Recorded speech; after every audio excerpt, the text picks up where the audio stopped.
was doing a painting inside of my loft. It was on a massive canvas. I was spraying paint this way and that. My girlfriend came in. She was sexually deprived. She came ferociously blowing my dick. I told her, honey, there's only one thing that comes between me and my artwork, and it ain't you. I picked her up and I threw her against the wall. She crashed into a pile of paint. Seeing her there so pathetic, we started bawling all over the paint, mad with love, and paint was splaying all over the canvas. And a week later, I gave the canvas painting to her father as an anniversary gift. Flash forward, 3 years later, I'm sitting in my house, I get a phone call. It's the old man. He says, you know, I never understood that painting you gave me until now. I was drunk drinking and I was staring at it. My eyes went cross-eyed and I finally realized that the painting wasn't supposed to be all freaky-deaky, but it was actually a hidden 3D image of me and him going down on his daughter while his wife was masturbating in the background. He challenged me to a pay-per-view fight, but I said, fuck that shit, I will only do it if it's for charity. So now the fight came, I took the money, I ran away, and I bought his business out from underneath him. I drove it directly into the ground, and he died of a self-inflicted gunshot wound to the face.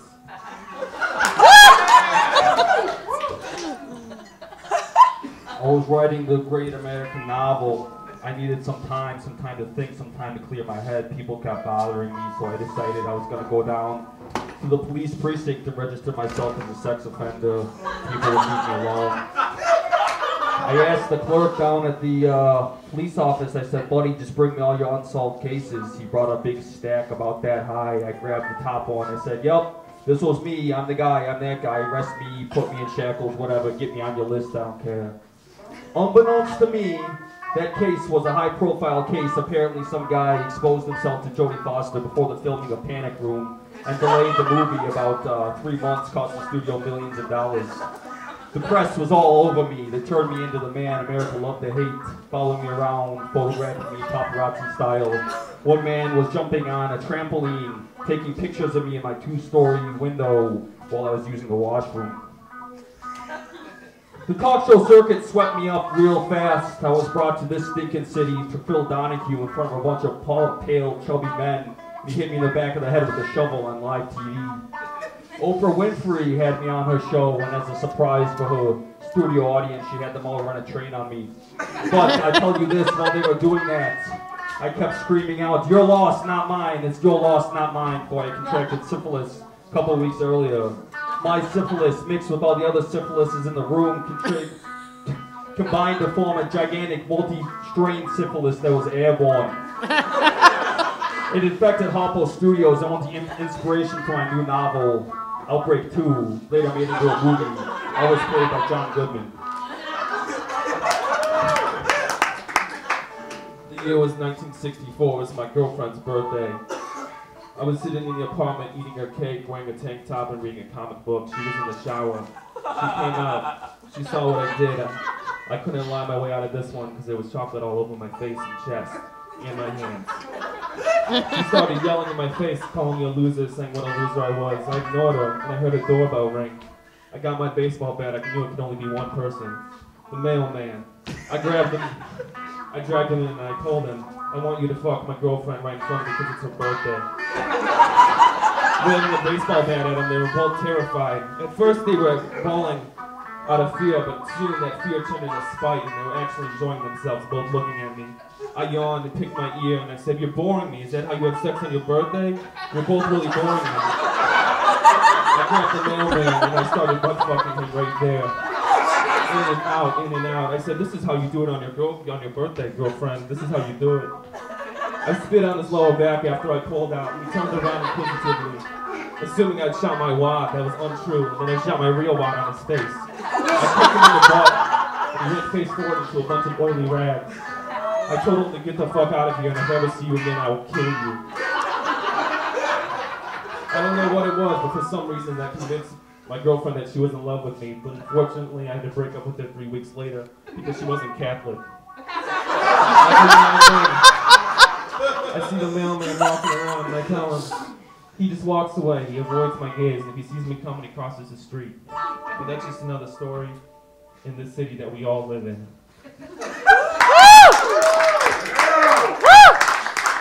I I want to get real with you guys for a second, tell you a little bit about myself. This is all good, well and good, the poetry's all good, but I want to get real with you.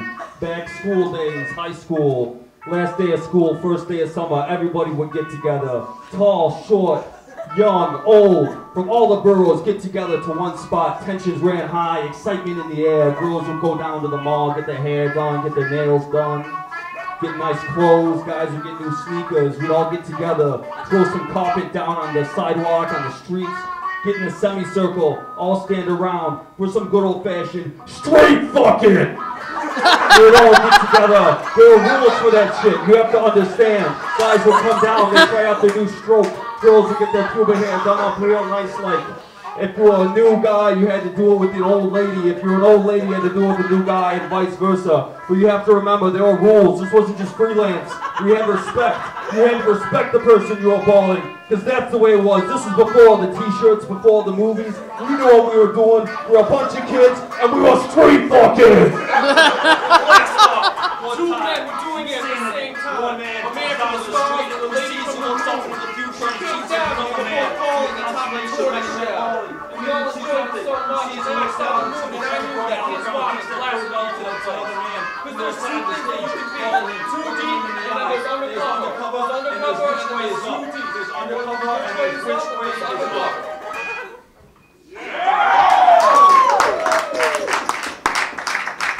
I remember growing up, I had a girlfriend, my first girlfriend's name was Jenny.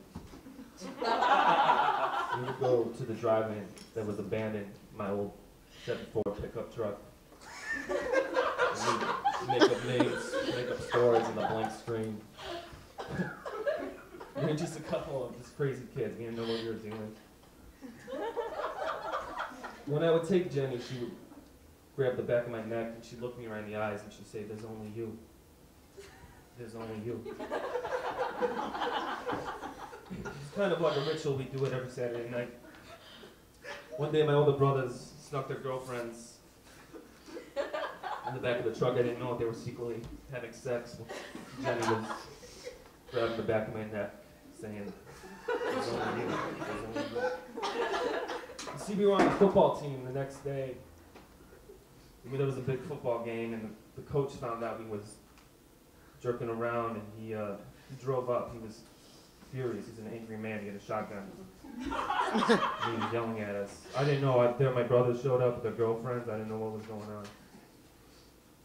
And Jenny, she ran away. She freaked out. She got shot.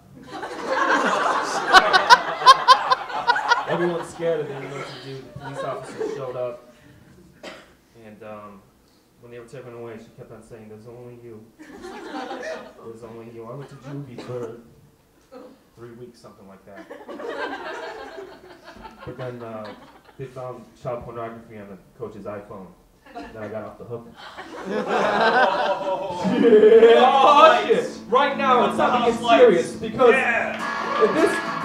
the court conservatory right now is under threat of being taken over by a pseudo conglomerate right now.